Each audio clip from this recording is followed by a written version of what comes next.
Hi, everyone. Take about 90 seconds to get people logged in. If you're in front of your computer, go ahead and say hi from your location. I'll get started. Coming to you live from the Bereave Studios in Indianapolis, Indiana.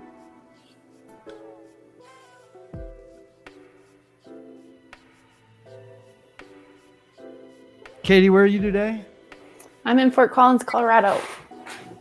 Fort Collins. Tanzim. I'm in Atlanta, Georgia. Atlanta. Everybody talks about what's the burger place everybody talks about there? The Varsity. The diner, the Varsity. There we go. Yeah. Everybody's always like, "You've been to the Varsity." It's great. Sarah, where are you? I'm in Northeast Pennsylvania in the Poconos. Northeast Pennsylvania. Got Kansas in the house. Love it.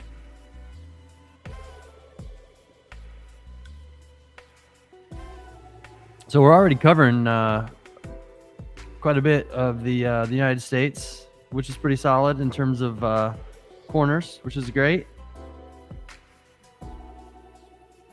Elijah's here from Indy. He's actually sitting right over there here in the Bereave studio, Bereave office / studio today for an hour every couple weeks. Taylor's in Indy. Hey, Taylor. Oh, we got the East Coast. Now we need a California. It's still kind of early there, I suppose, right? I guess. 9. Cleveland, Ontario, Indy, good. New York City, let's go. Hi, Sharon. Hi, Jessica. Hi, Lisa. Hi, Joyce. Hi, Courtney. Okay, let's go ahead and get started. Thank you all, no matter where you are in the United States. Thank you all for being here today. I'm Justin Clifford. I work at Bereave. I will be your host today. Loss Leaders is a program centered around how employees could, and we think should, step up when loss occurs in the lives of their employees. And the reason that we're doing these programs is that we're on a mission to help companies provide the absolute best possible bereavement response when their employees suffer a loss. And in that pursuit, we meet incredible people from around the world at this point that can bring so much education to business leaders that are offering or that are working to build a more compassionate and empathetic workplace. So this is our effort to get them in front of you. Our chat is open, as you see, and we'll monitor for questions. We're going to go to 45 minutes past the hour. We'll send the recordings by end of the week. This program is SHRM PDC certified, so look for the code at the end. And if you miss it, we will use that in our follow-up as well. Now, we've got a special program today, not that the others haven't been. This is just much different in structure than we've done in the past. We hear from people every day at Bereave through text message, DM, people we know, people we love, strangers. We hear from people every day about their loss experiences, and it's really clear that people want a space to be able to share with others. Their thoughts, their ideas, their insight can be so valuable in so many ways, including to business leaders who are looking to build that compassion into the employee experience. So we're lucky today to be joined by 3 of the many people who quickly raised their hands when we put out a public call to do this. We received over 40 notes of interest a couple of weeks ago. So we're going to continue to do these programs and weave them into our bi-monthly Loss Leader shows throughout the rest of the year, and as long as people are interested in continuing to do it. So without further ado, Katie Huey, Tanzim Milky, and Sarah Novoa, welcome to Loss Leaders. Thank you. Thanks for having us. And I tried really hard to make sure that I was pronouncing Tanzim's name right, and I think we may have gotten really close, maybe like 98%. You're so great. Thanks. By the way of introduction, can you tell us a bit about you and the person or people that are the subject of your experience today? And we'll just start with Katie, if you will. Yeah, thanks. My name is Katie Huey. I'm in Colorado. I work in organizational development, and I lost my dad, Roy, in 2016 unexpectedly. He was 58. And since that loss, it's been 8 years now. It's really put me on this journey of trying to put words to my experience and realizing that our culture is so grief illiterate. So that is some of the passion that's driving me to be here today. I'm sure I'll get more chances to share little snippets of that passion as we unfold. Sure. Thanks, Katie. Tanzim. Hello, my name is Tanzim Milky. I am a product marketing leader, and 3 years ago, I lost my grandmother while I was working, and it was really tough. I was a total mess. I was not productive at all, and I could have really used more support during that time. So I'm here today to share a little bit about that experience, and maybe we can uncover some ways to get more people more support. Awesome. Thanks, Tanzim. Sarah. Thanks, Justin. Hi, I'm Sarah Navoa. I am a HR professional, been in the role, kind of in the profession for about 15 years or so. I also own a small business. I own a CrossFit gym. And about 3 years ago, actually almost exactly 3 years ago today, I lost my best friend, Mike, very unexpectedly at 36 years old. And it was really my first experience with what I would call like a big grief. And I learned very quickly throughout kind of my process that it's this weird paradox. It's a universal experience that most people go through, and we don't talk about it as a society. We don't know how to, I feel like, especially in the workplace. So I'm excited to kind of have these conversations, learn a little bit more, and collectively figure out how we can be better and do better for each other. Yeah, that's awesome. All three of you, thank you so much. It takes a ton of strength and courage and vulnerability and generosity to do this. And I think with your collective experiences and your desire to drive improvement in these experiences, there is no doubt in my mind, especially having gotten to know you in a limited amount over the past few days, that you will accomplish what you're setting out to do today, and it will be part of the Bereave story and potentially the solution in the way we work with folks. And hopefully the folks that are watching are able to take some of the things and your ideas and thoughts and start to implement them immediately, which is not just a hope, but kind of an expectation of mine. So if you're listening and you are working to implement change at your workplace or just in your life, I hope and expect that you're able to do that today. Let's start with probably, I guess, what I'm going to describe as the least human side of bereavement at work, which is policy, right? Some words on paper. I'm curious, Sarah, can you talk a little about what you learned about your company's bereavement policy when Mike passed? Yeah, absolutely. So obviously working kind of in HR, I was familiar with the policy, kind of understood it face value for what it was. And what I quickly learned almost instantly, right, is that there are a lot of people and a lot of relationships in our lives that are left out of a traditional bereavement policy. And there historically, at least in my experience and what I've seen in most workplaces, is those bereavement policies are limited to immediate traditional family relationships that don't really reflect some of those most important relationships in your lives, whether that's friends, it's significant other that's maybe you're not married to, it's the non-traditional family dynamic, things like that, and really fell short in my experience.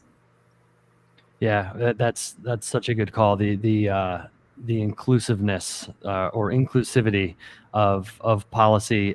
Good news is I think that it's starting to change. I mean, we hear a lot about change every day, but we also hear about businesses that are more or less telling their employees how much you should love or care or grieve by putting times of departure based on the bloodline. Katie, I'm curious, did you have any other insight on the policy? Did you learn anything about the policy when your dad Roy passed? Yeah, actually, I worked for a smaller organization at the time, and I was a new employee. So I had been there just about 6 weeks. And I'm sure there was an employee handbook that was given to me at some point, but I did not know what the bereavement policy was. I didn't know what I could ask for. And it was really awkward. So I think trying to navigate, and I think what they ended up doing was giving me a week, but that was through text message. And I never really had a conversation about a plan for what to do in service of bereavement leave. So I had a lot of anxiety about what was okay or not okay, especially as a new employee. Yeah, totally. Can you talk a little bit? You said it was awkward, and then these text messages sort of evolved. Can you talk a little bit about kind of the initial reaction, and then the evolution of that communication over that short period of time? Yeah, I remember, I wrote an article about this several years afterwards. So I think there's still some processing. But when you think about the news of the loss, my mom called me, and then the first person that I tried to call was my new boss. And I remember leaving a voicemail, and then I tried to call another person, and no one was answering their phone. And I didn't realize at the time that really I probably didn't owe them that information immediately, but I felt so in shock that I just needed to tell someone. So I think eventually, I don't remember the timing, but someone called me back and said, take a few days, we'll touch base. And so, the funeral was another week later. And I just remember getting a series of texts like, we're so sorry you're here. Why don't you take some more time? But even in that, like, some more time, I didn't know, does that mean 2 days? Does that mean a week? Does that mean, like, how often do you want to hear from me? And all the while, like, my family's in shock. We have a ton of people coming into town. There's just a lot of logistics to deal with. So I think I think it was about a week and a half, and then I went back to work. But I was also working remotely, and I just remember a lot of days sitting at the kitchen table with my mom, like, trying to work, but really I call it the staring at walls season, where it was like we would get together because we didn't know what else to do. And I had my laptop in front of me, but a lot of staring at walls. Yeah. Tanzim, I'm curious. Katie just talked a little bit about that initial reaction from her, and then the relationship with work, which for some reason, the relationship with work in all of our surveys and all of our conversations, the conversation typically goes, hey, I'm willing to share about this person that I lost. Here's when we lost them. Sometimes here's how we lost them. And then here's how my manager reacted and the company reacted. And then here's my grief journey.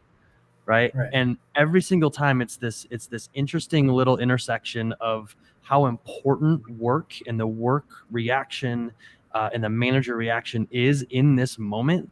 Can you talk a little bit about that same initial reaction of the manager and the company when you learned of the loss of your grandma?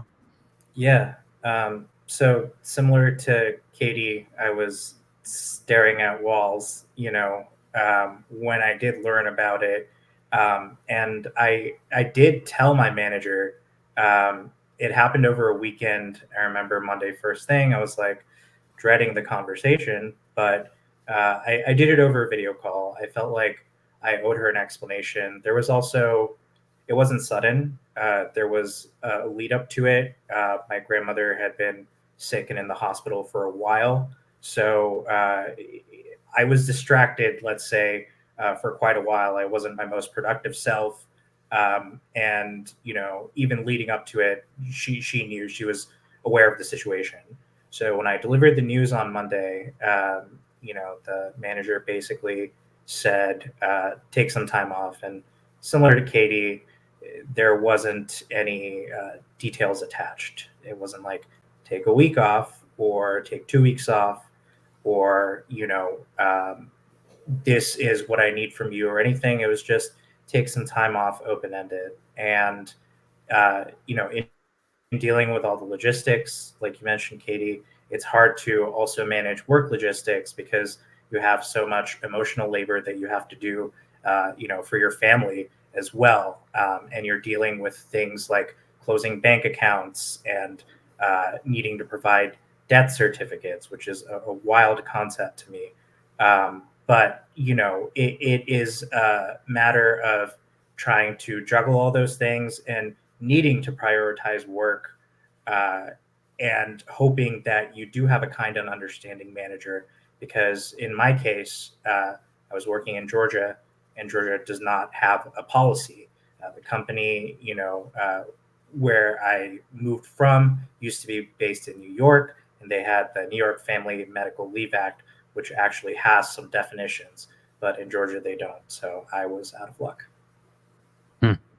Hey, I'm curious. You said you wanted to do a video call with your manager because you felt like you owed her an explanation. Can you talk about that statement a little bit? Yeah, I feel like we all sort of go through this. We're hard workers. We want to be recognized as such. We want to put in our all, and we want to be open and honest in our work relationships, just like we are in our relationships in the rest of our lives. So this was such a monumental life change for me. I was incredibly close to my grandmother. She basically helped raise me as another maternal figure, and I felt like I really needed to convey that, as well as tell her the full extent of the reasons why I'd been so distracted leading up to all of this, and why it's worse with her passing. Sure. No, that makes sense. I'm curious, Sarah, with a comment like that, feeling like you owed somebody some explanation. Did you feel anything similar in those moments? I know your perspective, being in HR, is probably a little bit different. So I'm curious if any of those types of feelings or any of that need to rationalize your whereabouts or performance crept in at all. Yeah, somewhat, absolutely, I would say. I was very, very fortunate to have a manager that I had known for several years. I've worked with this person at two different companies. So I had that personal relationship built already. And actually it had to be my first call at that moment. So I got the call about what happened, and I had to call her because I was about 2 minutes away from jumping onto a Zoom call with a candidate. So I was going through an interview. So that was my first call, and immediately I was just met with nothing but support of, I've got it. Don't worry. I will take care of everything. I'm here when once you get your feet under you, call me. We can figure out, what you need, and I'm here to help. But I feel very fortunate. If I didn't have that relationship, I feel like my experience would have been a lot different and a lot heavier in a way that I did not have the mental capacity for at all. Sure.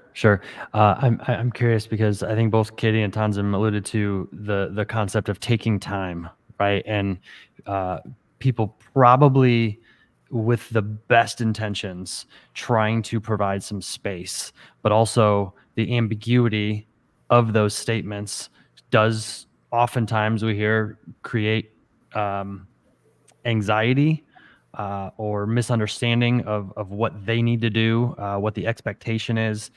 When your manager said, "Hey, call me when you've got your feet underneath you," like any idea, any recollection on kind of like how you internalized the time frame for a comment like that? I think I called her 5 hours later, but I think that was a me choice. Sure. To be fair, some of the ambiguity, but wanting to and feeling that obligation to my team and my manager of like, hey, I need to make a plan for my work, for things like that. I couldn't have that hanging in the back of my mind as I was trying to do everything else. So I guess it did become another thing on the to-do list that day of, hey, I know I owe somebody a phone call. I mean, when I called her, I was obviously hysterical, crying. So went back that same day, kind of had a more leveled conversation, was met with just as much compassion.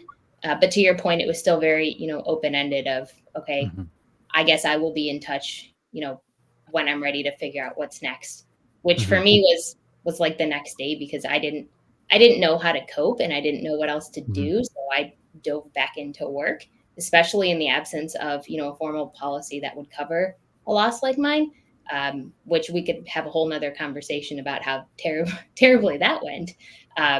But it led to further conversations about, let's pause, let's figure out, how we can support you and that kind of thing. I think it's important to note, right, that's all outside of a traditional policy, and that was based on 100% on the compassion of my manager and my team itself. Right. Do you feel like, and one of the things that I've heard a ton is that when these situations go well between the relationship of an employee and an employer, it's oftentimes because a manager has put their own neck on the line, right? To some degree. Do you feel like she did that? Like she was maybe even going against what maybe the company would have liked her to do? Or do you feel like that was in line with the culture of the company and would be respected? I think it was pretty in line with the company culture, and I think I was in a position of I would hate to say privilege, but honestly, it's what it felt like. Is the company culture was very, manager empowered, and you have the autonomy to make the decisions that are best for your team, whatever that looks like. So I do think, that she acted in a way that was aligned with the company, but also because of the company's values and what we stood for at the time. Yeah. Katie, I'm curious, did your experience, does that resonate at all of having a manager maybe go outside of policy boundaries or guidelines to help support? Yeah. So my experience was very different. I actually was let go from my position about 6 weeks after my dad died. So there were some things at the beginning, it was pretty obvious before my dad had died that I was not going to be the best fit for that role for various reasons. But the compassionate response, I remember I was supposed to have my 90-day review probably in April, and my dad had died in March. And I think they pushed it until May. And so maybe that was the compassionate response of like, we're not going to fire her while she's grieving, but they still did. And I think that was really upsetting, of course. And I've done a lot of work around that. So, but then I think the compassionate thing that did happen to me is my dad was an insurance agent, and the person that acquired many of his clients actually hired me pretty much right away. Oh, wow. And so I had a very unique experience that I went to work for the person who got most of my dad's business, and there were pros and cons to that. But I would say we used to joke, like, we put the family in American Family Insurance. Like my cousins worked for him, I did. And so it was the really interesting kind of beautiful extension of being able to be around my dad's clients and around his handwriting, around his client notes. And it was hard, but I did that for about 1.5 years after he passed. So again, like my environment kept getting smaller. And I think some of that was beneficial. But in terms of like policy or managers, this guy took a big chance to like take this crying girl on to help him steward these people who also lost somebody. And my dad had been their insurance agent for a lot of them for, 15, 20 years. So there was a lot of interesting, compassionate relationships in that environment that had nothing to do with policy. And I think even American Family as an entity, they probably had a bereavement policy, but it didn't really apply to me in that situation. Yeah. Wow. That's pretty special and probably a very unique way to be able to continue to experience a loss through your dad's clients, right? Tanzim, I'm curious from your perspective, in the manager response. Let's say, let's just assume every manager has the same toolkit for crisis response, and it's all the toolkit that you would want in these situations based on your experience? What do you start to put in that toolkit for managers in an ideal scenario? I think it starts with really just the principle of respect and kindness, right? Mhm. We're all humans. We all go through life, and unfortunately, death is an inevitability along with taxes.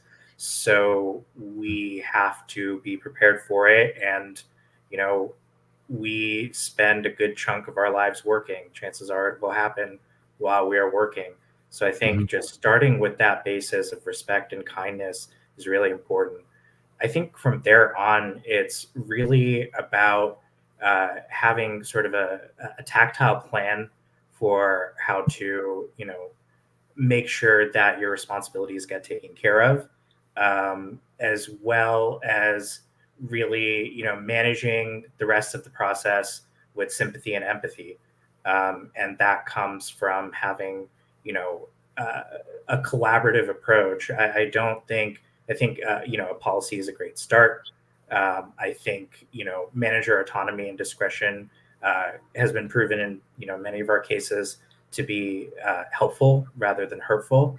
But I think, going from there, it's a matter of really being able to make sure that you have the time you need while the work is getting done, and you can come back ready to do your thing. And grief isn't a one and done thing. 2 weeks is a great start, maybe, but you remember the people you lost all of a sudden on a random Tuesday in April, and it can affect you long term. It becomes a part of who you are and your story. So having that initial response to be compassionate, and then working with you through that, as you continue working, as you continue striving to do your best at work, I think is really important. Yeah. Yeah, I love it. Um, you talked about like starting with respect and kindness just as a foundation, Yeah. right? Can you talk about how, back to the ideal scenario, like how might that show up in action that a manager is taking to help support? Yeah, I think one theme that we all had in common was dealing with the logistics of loss is a nightmare. And I think one way for a manager to really show up and be amazing is, taking on the logistics from the work perspective. In terms of here is a plan for what's going to happen. I mean, we are tied to our projects, right? When I have a project, I want to give it my all, because, something very unfortunate happened to me in my life doesn't mean I don't want the project to not be successful anymore. So, having a tactile plan that says, hey, this is what's going to happen. This is what time away looks like for you. This is the official policy. This is what we're doing. This is how we can stay in touch. I mean, options are always great. Katie, you mentioned the text, and if text is the best way to reach you, great. I might have preferred email. So I think having all those things laid out, so that I don't have to occupy mental capacity for it and can instead focus on grieving, is really important and can make a world of difference. Sure, sure. No, that's great. Thank you for that. Um, uh, Sarah and Katie, I'm going to ask you the same question. Tanzim has talked about respect, kindness, having a tactile plan to ensure responsibilities are taken care of, and then doing so with sympathy and empathy across the board. Is there anything that I'll start with Sarah, would add to that toolkit that you would appreciate managers to have in the future? Yeah, I think the other thing that I would add, I think that's all spot on. I would add at some point there needs to be a conversation on communication with other colleagues or people that you're working with. So, at least for me personally, I felt this need, like I wanted people to know what was happening in my life so that if I showed up differently when I came back to work. There was a level of understanding, but I didn't want to be the one to go around rehashing my story, right? Telling everybody this is this awful thing that happened to me. But not everybody is like that, right? And some people would prefer to, keep things private until they're ready to share. So I think including that conversation early on of, hey, Sure. who do you want me to tell? How do you want me to communicate this message? And how do you want me to have people reach out to you, right? So Mhm. it might be overwhelming to some people to have a bunch of text messages or emails come in. Oh, I'm so sorry for your loss. That might not be the best way to show up for that colleague, depending on how they're feeling and processing. So I think getting clear on that communication expectation is helpful. And I think that that's probably a way that a manager can shine, because it's definitely not something that was not on my radar. Mhm. But it was immensely helpful to know that I didn't have to go in and have those conversations, and people would Sure. have at least a little bit of awareness if I was off or, not acting like myself, to just know that Mhm. that there was helpful. Yeah, yeah, no, that's a great point. I'm curious if people know, because we've heard all sorts of stories, of course, but if people knew why you were out, and how to and that you were coming back to work, that you had suffered this loss of great magnitude, do you feel like those people would know what to do, what to say, what not to say, what to do, what not to do, or do you feel like uh, do you feel like they need guidance as well in that case? I would say probably most people need guidance. I feel like in Okay. general, at least my experience on, both in a workplace and outside, is it's an uncomfortable conversation. People don't know Hmm. what to say or how to say it because there's this fear of making it worse, right?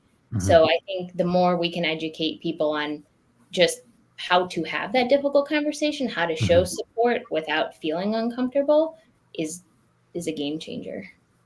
As an HR leader, and you're thinking about difficult conversations, and HR leaders have to have difficult conversations every day, but so do managers, right? And so do teammates on the front lines. Is there anything that you think about in terms of HR programming, or even manager training tracks that kind of works around that theme that you've either implemented or would like to implement, that you've thought of in the past? Yeah, I think it goes back to, talking about communication and honing in on empathy. I Mhm. think at the end of the day, it's a communication issue, and it appears here and it appears everywhere else. But if you can get to Mhm. the root of being more comfortable, having uncomfortable conversations, whatever that looks like, that's a pretty universal way to apply a Mhm. training or something like that. Yeah. Absolutely. Love it. Katie, kind of back to the toolkit. We've covered a handful of things, and there might not be anything that you want to add, but I'm curious, is there anything that is top of mind that you would throw in that toolkit? Yeah, I can nod along and resonate with so much of what the others have shared. I think two things come to mind for me. One, um, a lot of times, especially in laws, people will say there are no words. I have come to a point where that is a huge pet peeve of mine. I am a Mm. writer, I have a ton of words. And I think just the phrase, I'm not sure what to say, is much more empowering, or like, wow, this really sucks. I'm sorry that you're going through this. Like, what are some phrases that are 5 or 6 words that resonate with Mhm. you when loss is going to come to your company? And I don't say if, I say when, Mhm. because I still feel like there are no words is really dismissive to the people that are Mhm. going through it. A lot of times too, that phrase is like, I can't imagine what that would be like. And I'm really against that phrase too. It's like, I think you can imagine, and I think it's really scary, and I don't think you want to go there. So as Mhm. an HR person or a manager, like, what are those phrases that our culture comes up with that we're supposed to say, and how can you flip that into something that you actually want to say? Mhm. And then the other thing this comes from Monica Warline. She has a book called Awakening Compassion at Work. But her line is compassion requires customization. And I am not an HR professional. I know there are a lot of rules. So sometimes when I'm doing grief coaching or working with leaders who are going through this, I get a little nervous. Like, I don't know what to say. I don't know what the law is. I'm not sure what boundaries are. And I think there's a lot of things fears that get in the way for people. But like Sarah was saying too, some people might want to come back to work. That it might be a solace for them. It's a distraction. So my advice is check your assumptions when you're trying to provide care, and be really clear with what you can provide. The other thing people will say is like, just tell me how you can help, or tell me how I can help. But that's really not that helpful, because if all of a sudden I'm like, well, I'd like to take 6 months off of work so I can do all these demands, and you can't provide that, like, you've just vulnerably put this person in a position where you can't help them. So I start with like, where are you awesome at providing support? What do you want to do more of? And what can you offer? Being really clear. And I think kind of going back to this, like, take all the time you need. It's like, have some milestones in place. Like, I'm going to call you on Thursday next week. I don't want to hear from you until then. And then we'll make a plan. So being very clear in your asks of people, especially in times of stress, I think is compassionate. Yeah, that's fantastic. What you just said there about, hey, I'll call you next Thursday, it starts to feel like it fills that gap of take all the time you need or take whatever time you need, like those types of comments. Now you've got kind of a bookend to when the next conversation needs to occur. You don't really know, there's some ambiguity in what's going to happen in that conversation, but at least you know that you can put everything else aside for that set amount of time, and an expectation has been set from an initial time perspective. A former people leader that I used to work with, her name is Megan. She works for a company called Seismic. She was at a company called Lessonly before that. Did exactly that. And I've heard from people who have suffered a loss while working at those companies that said that moment of her saying, I'm going to call you in 48 hours, do what you need to do. We will figure this out. We've got you covered. I'm working with your manager. We'll take care of all your work. Forget about this for now. We'll talk in 2 days and we will come up with that plan.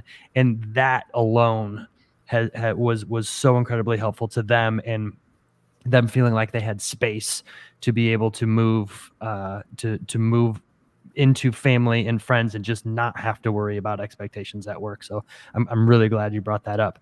I want to talk about reentry for a second, because this is always a really hot topic. And Sarah, you started to allude to it a little bit, but coming back into the workplace, receiving somebody back, right? You've got two things happening. You've got this person, and I'm going to just kind of imagine that this is an on-site role, but you've got this person who is driving to work that day, getting out of a car, staring at this building in this entryway alone, right? Or going into a meeting. How that person is received can be a really, really, really big moment for the company, employees that they may consider friends. Can you talk a little bit about Tanzim, re-entry, just even up to a year after coming back? Like, talk a little bit about what really good re-entry could look like. Yeah. So when I told my manager initially, she told me to take time off. I ended up taking about a week. And when I came back, every meeting, it was communicated to the rest of the team. Every meeting started with the, hey, how you do? You guys know the tone, which was, I appreciated. It was nice. It was, to folks' point earlier, a matter of educating everybody about, what is the best way to receive you back, and then how would the individual like it, in terms of reentry, I really wanted to, dive feet first, sort of similar to Sarah, and, try to forget, and, at least move on while I was doing my work and not dwell on it. It was a way to distract myself, in a way to apply myself towards something I'm good at, and not think about the billion other sad, depressing, anxious thoughts in my mind. You mentioned, what it looked like even a year later. I think that it's, like I mentioned earlier, something that does come up from time to time. However, a year later, I'd had definitely time to grieve. I definitely, gotten back on track from, not being able to focus and concentrate previously. And it was something very personal that I shared with colleagues who did end up reaching out. And, in some ways, it furthered our bonds. It was colleagues that showed up for me in ways that were above and beyond. I have no words or anything like that. Those were the colleagues that I ended up, forming closer relationships with and growing with. So I think in that capacity, I'm glad that it was shared, and I'm glad that it was not like something that we forgot about or kept a secret or we never talk about this again. Sure. Sarah, anything different or additional on reentry? Yeah, I think for me, it was an interesting dynamic. So I came back to work, and all of a sudden, a lot. So my North Star, right, in my profession is employee centric, right? I want to make sure employees are taken care of. And I found myself on the other end of that, a lot of the behind the scenes work, talking to executives and managers and leaders about, all of this strategy and red tape.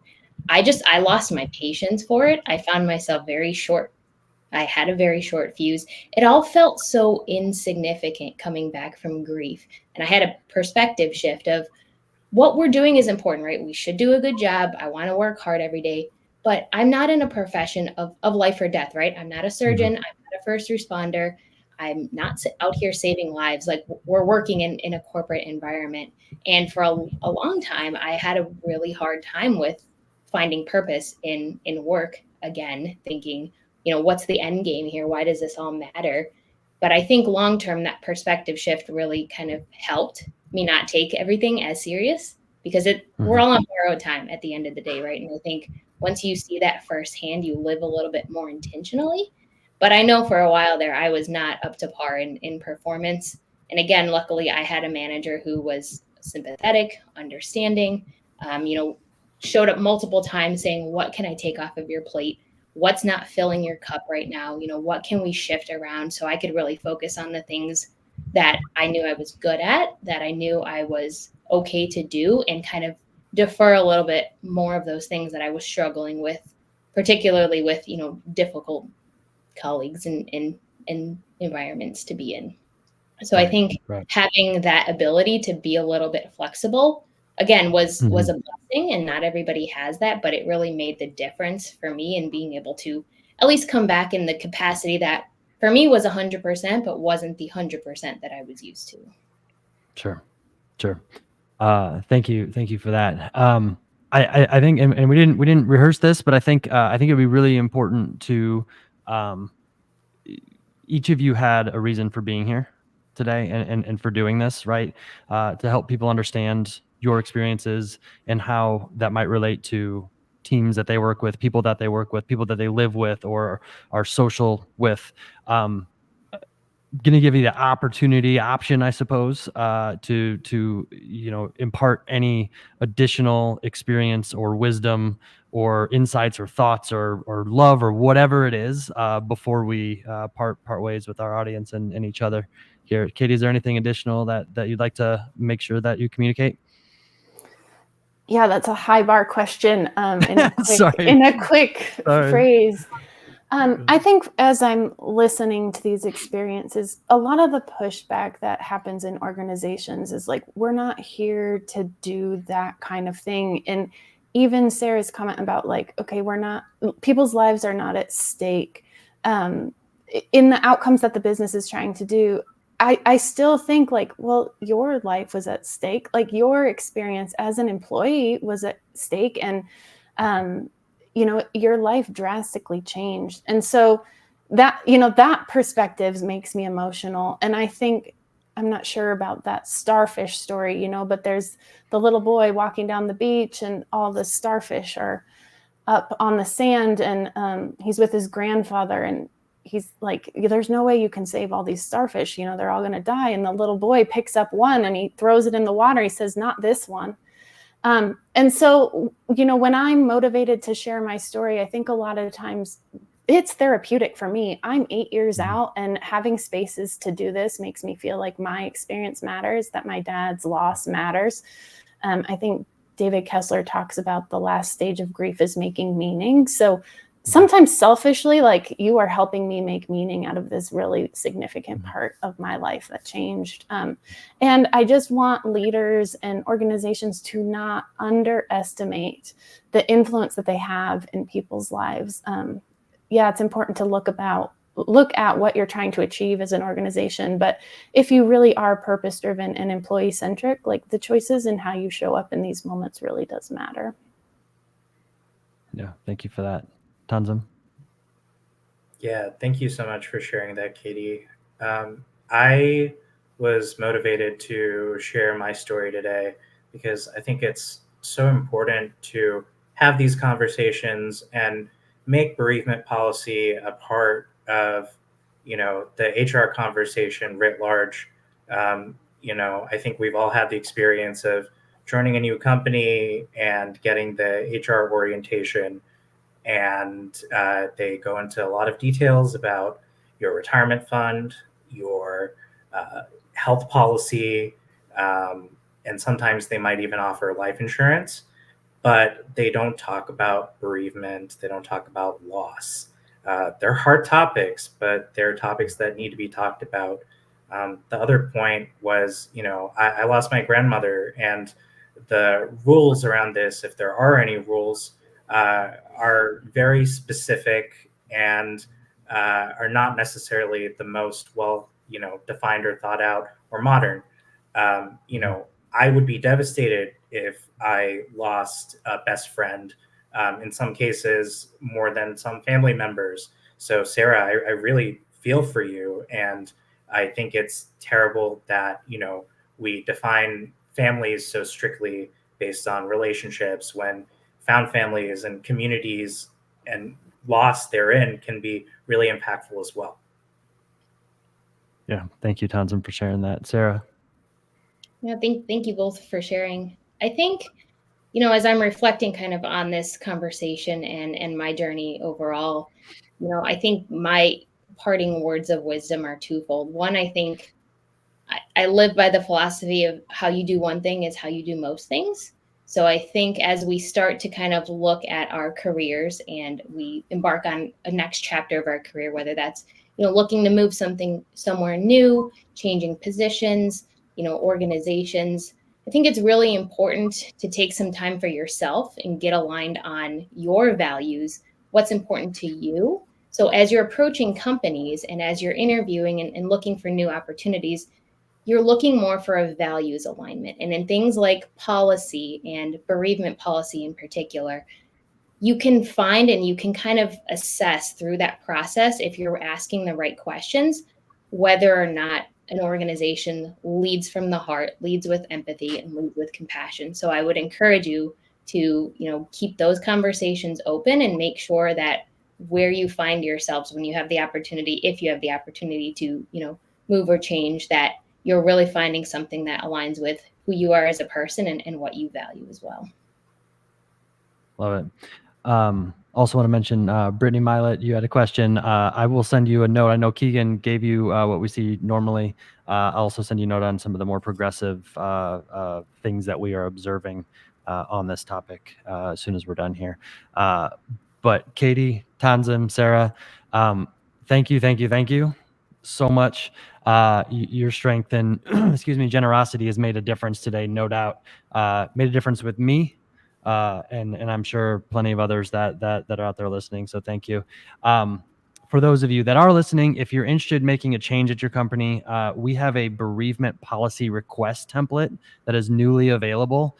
Let us know if you're interested to take to your leadership to say, here's the business case on why this should be considered, and we'll ship it over to you. Thank you, everybody, for being here today. We have a similar panel because of the generous interest in participating. We have a similar panel booked for June 5th. So we're going to do this again, potentially even after that. In between now and then, we're actually going to be back in 2 weeks to do a live walkthrough of the things we have learned while building Bereave, things that are actionable that you can take with or without being a Bereave customer, that you can take back to your workplace and start to implement immediately. So we're going to do that in 2 weeks. And then on May 17th, Jamie Conrad, VP of People at Trust Radius, is going to be here to talk about mental health first aid. Jamie is an early adopter of Bereave and becoming a good friend. So really excited for that. So until then, be well. And Katie, Sarah, Tanzim, thank you again enormously. Talk soon. Thank you. Thank you, guys.